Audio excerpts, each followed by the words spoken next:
আমাদের ডিভোর্স লাগবে, ডিভোর্স দাও। তোমাদের মাথা খারাপ হয়ে গেছে নাকি? তোমরা এসব কি বলছো? ডিভোর্স লাগবে মানে? যেটা শুনছো ঠিকই শুনছো, আমাদের ডিভোর্স লাগবে মানে ডিভোর্স লাগবে। এই যে ডিভোর্স পেপার, সাইন করে দাও। আরে তোমরা এসব কি বলছো? হঠাৎ করে কিছু বলা নেই কওয়া নেই, এসেই বলছো ডিভোর্স লাগবে। তোমরা যা বলছো বুঝে শুনে বলছো তো? যা বলছি ঠিকই বলছি, তোমাদের সাথে যাই হোক সংসার করা সম্ভব নয়। শোনো, ভালোই বলে কি ডিভোর্স পেপারে সাইন করে দিবে নাকি আমরা অন্য কোনো ব্যবস্থা নেব? আরে আজব ব্যাপার তো, বলা নেই কওয়া নেই, হুট করে এসে বলছো ডিভোর্স লাগবে। তোমাদের দুইজনের ডিভোর্স লাগবে, কি কারণে ডিভোর্স লাগবে সেটা তো আমাদের বলবে নাকি? যে পুরুষ বিয়ের পরে তার বইয়ের দায়িত্ব নিতে জানে না, তার বইয়ের সকাল্লাদ পূরণ করতে জানে না, সেই পুরুষের সঙ্গে সংসার করা আমাদের পক্ষে সম্ভব না। দেখো মনি, তোমরা দুই বোন খুব ভালো করেই জানো আমরা কয় টাকা বেতনের চাকরি করি। যে টাকা বেতন পাই দুই ভাইতে মিলে তোমাদের হাতেই মাস শেষে টাকাটা দিয়ে দিই, তোমরা ইচ্ছা মতো খরচ করো। বেতনের সমস্ত টাকা তোমাদের হাতে দেওয়ার পরেও আমাদের সাথে সংসার করতে তোমাদের অসুবিধা কোথায়? এই শোনো, তোমরা যে বেতনে চাকরি করো, এই বেতনে আমাদের সকাল্লাদ পূরণ করা তো দূরের কথা, সংসার চালাতেও আমরা হিমশিম খেয়ে যাই। হ্যাঁ আপু, তুমি একদম ঠিক কথাই বলেছো। আমরা দুই বোন বিধায় তোদের সাথে সংসার করে গেলাম, আমাদের জায়গা অন্য কেউ হলে কবেই ছেড়ে চলে যেত। শোনো, তোমাদের দুই ভাইয়ের সঙ্গে আমাদের দুই বোনের সংসার করার কোনো ইচ্ছে নেই, তাই সাফ সাফ বলে দিচ্ছি, ডিভোর্স পেপারে সাইন করে দাও।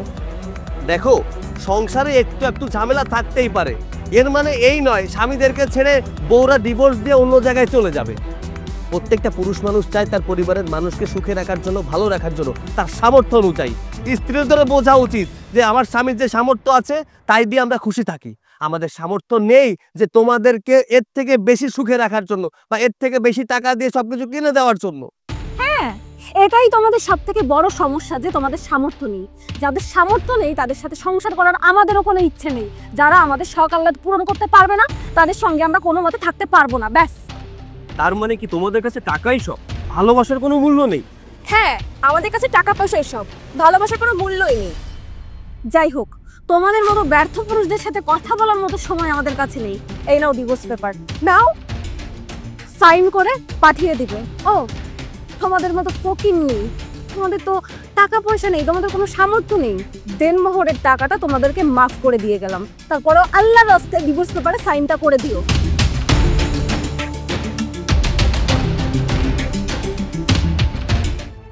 শুভ, তোমার জন্য একটা গুড নিউজ আছে। কি গুড নিউজ? আমি আমার হাজবেন্ডকে ডিভোর্স দিয়ে দিয়েছি। এখন তোমার আর আমার রিলেশনে কেউ বাধা হয়ে দাঁড়াতে পারবে না। কি সত্যি বলছো? হ্যাঁ, সত্যি বলতেছি। যাক, তাহলে ভালোই হলো, আমরা রিসেন্টলি বিয়েটা করে ফেলবো। আর হ্যাঁ, তোমাকে একটা কথা বলার ছিল, কিন্তু কি করে যে বলবো সেটাই বুঝতে পারতেছি না। আরে শুভ, তুমি কি শুরু করলে? আমার সামনে তোমার কথা বলতে আনইজি ফিল হচ্ছে, বলো না কি বলবে। আসলে হয়েছে কি, আমার না 50,000 টাকা খুবই দরকার ছিল। আমার একটা ক্লায়েন্টকে টাকাটা দিতে হবে, আর আমার ব্যাংকের ট্রানজ্যাকশনের লিমিটটাও শেষ হয়ে গিয়েছে। তাই বলছিলাম তোমার কাছে যদি কিছু টাকা থাকতো আমার অনেক উপকার হতো। তুমি এই সামান্য একটা কথা বলার জন্য তো আমতা আমতা করতেছো। ওয়েট, এই যে এখানে কিছু টাকা আছে, নাও। চিন্তা করো না, এই যে আমার গলায় যে স্বর্ণের চেইনটা, এটা বিক্রি করলে আশা করি সব টাকা পেয়ে যাবে। থ্যাংক ইউ, আর এই জন্য তোমাকে আমি এত বেশি ভালোবাসি। আচ্ছা ঠিক আছে, তুমি চলো, তোমাকে নামিয়ে দিয়ে আমি অফিসে চলে যাব।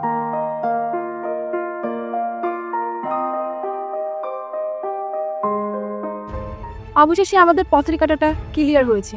তোমার আর আমার বিয়ে তার কোনো ঝামেলা নেই। শুভ, আমরা কবে বিয়ে করছি বলো কে? বাবা, আরে বিয়ে তো যে কোনো সময় করা যাচ্ছে, তাই না? এটা তো কোনো ব্যাপার না। কিন্তু কথা হচ্ছে কি জানো, আমি না বিশাল একটা সমস্যায় পড়ে গেছি। প্রবলেম? কি প্রবলেম? আরে কালকে তো শুক্রবার, আমার ব্যাংকের এটিএম কার্ডটাও না ব্লক হয়ে গেছে। এখন এই মুহূর্তে আমার 1 লক্ষ টাকা খুবই প্রয়োজন।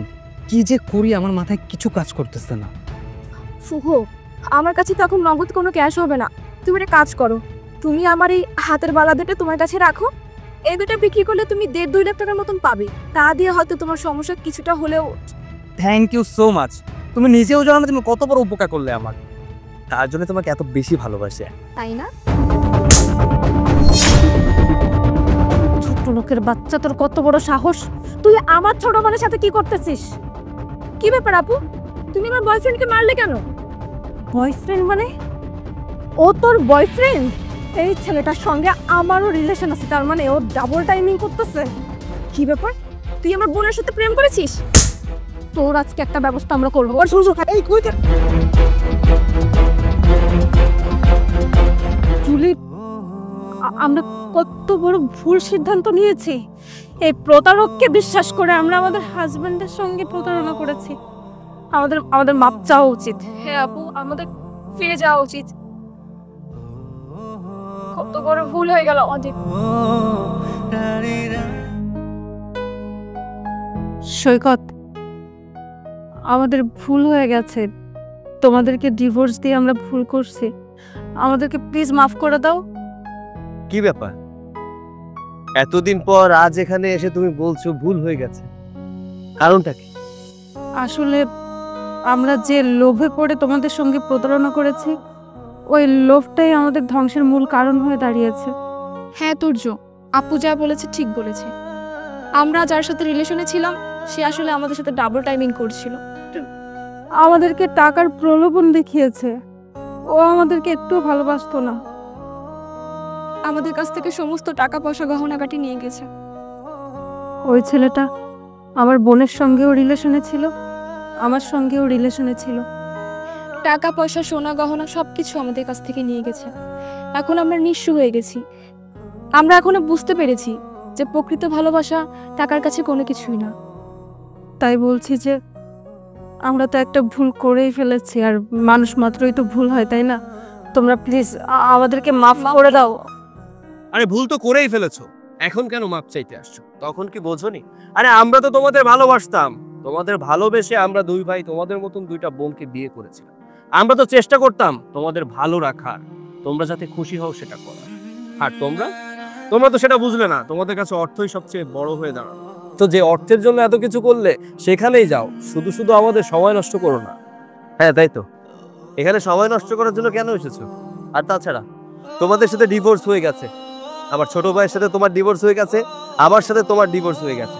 সো নতুন করে তোমাদেরকে অ্যাকসেপ্ট করা আমাদের পক্ষে কোনোভাবেই সম্ভব না। আর ইসলামের বিধানে আছে, একবার যদি ডিভোর্স দেওয়া হয়ে যায় সেই মেয়েকে কোনোদিনও দ্বিতীয়বার বিয়ে করা যায় না। আর হ্যাঁ, বিয়ে করা যায় যদি অন্য কোনো ছেলের সাথে বিয়ে দেওয়ার পর সে ছেড়ে দেয়, তারপর তোমাকে বিয়ে করতে পারবে। আর আফসোস, আমার এতটাও ইচ্ছা নেই যে অন্য ছেলের সাথে বিয়ে দিয়ে তারপর তোমাকে আমার ঘরে তুলতে হবে। আমাদের সময় নষ্ট না করে এখান থেকে চলে যাও। প্লিজ সৈকত, একটু বোঝার চেষ্টা করো। আমরা বললাম তো আমরা ভুল করছি, আমাদের দ্বারা ভুল হয়ে গেছে, প্লিজ মাফ করে দাও। আমরা তো বুঝিনি, আমাদেরকে প্লিজ মাফ করে দাও। আসলে তোমরা কোনো ভুল করনি, তোমরা যেটা করেছো অপরাধ। শোনো, জেনে শুনে অপরাধ করলে তার কোনো ক্ষমা হয় না। আর তাছাড়া তোমরা জেনে শুনে যে ভুলটা করেছো সেটা করতে বাধ্য করেছি আমরা। আমরা আসলে দেখতে চেয়েছিলাম তোমরা আমাদের যোগ্য কিনা।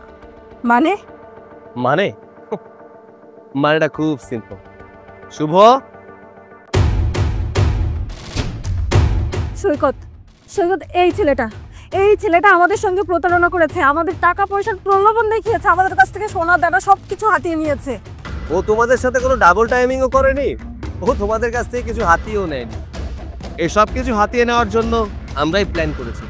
কি কি না, জি, তোমাদের টাকার লোভী সেটা আমরা অনেক আগে বুঝেছিলাম, কিন্তু বিয়ের প্রথম বুঝতে পারিনি। আসলে একটা কথা আছে না, ভালোবাসার পেতনিও ভালো। ভালোবেসে ফেলেছিলাম আমরা দুই ভাই তোমাদের দুই বোনকে, তাই বিয়ে করে আমাদের বাড়িতে নিয়ে যেতে চেয়েছিলাম। বাট আফসোস, বুঝতে পারিনি তোমাদের ভেতরে এতটা লোভ কাজ করে। আমার বাবা ঠিকই বলেছিল, যাকে বিয়ে করবি অবশ্যই তাকে পরীক্ষা করে নিতে হবে সে তোকে ভালোবাসে নাকি তোর সম্পত্তিকে ভালোবাসে। একটা কথা তোমাদের জ্ঞাতার্থে জানিয়ে রাখি, যে কোম্পানিতে আমরা চাকরি করি ওই কোম্পানিটা আমাদের নিজেদের, ওটা আমার বাবার কোম্পানি। আর হ্যাঁ, ওখানে আমরা কোনো চাকরি করি না, ওখানকার মালিকই আমরা। এই যে গাড়িটা দেখতে পাচ্ছ, এটাও আমার। তোমাদেরকে নিয়ে আমরা বাসা ভাড়া থাকতাম শুধুমাত্র আমার বাবার কথায়। আমার বাবা বলেছিল যদি ওরা তোদেরকে সত্যিকারের ভালোবাসে তাহলে তোদেরকে ছেড়ে কখনো যাবে না। দেখো, পরিশেষে বাবার কথাই সত্যি হলো। শেষমেশ টাকার জন্য আমাদের দুই ভাইকে ধোকা দিতে তোমাদের একটুও বাধ্য না। আচ্ছা ভাই, শুধু শুধু ওদের সাথে কথা বলে সময় নষ্ট করো না তো। বন্ধু, তোদের বাবা একদম ঠিক কথাই বলেছিল, এই মেয়েদের ক্যারেক্টার একটু সমস্যা আছে। আমিও তোদেরকে অনেক বুঝিয়েছিলাম, কিন্তু আমার কোনো কথাই শুনিসনি। এবার তো বিশ্বাস হলো। শোন, বিপদে পড়লে একটা বন্ধুই আর একটা বন্ধুর পাশে থাকে, আর আমি তোদের পাশে ছিলাম। এবার সব কিছু তোদের সামনে চলে আসছে, এবার কি করবি না করবি তোরাই ভেবে দেয়। ও হ্যাঁ, 1 মিনিট। এই যে তোরা তোদের বউদেরকে যে সমস্ত জিনিসগুলো দিয়েছিলি সব কিছু আমি নিয়ে নিয়েছি। নে তোদের জিনিস তোরাই রাখ। আজকের পর থেকে তোমাদের এই চেহারাটা আমাদের সামনে কখনো দেখাবে না। তোমরা এই কাজটা একদম ঠিক করোনি, একদমই না। তাই চল।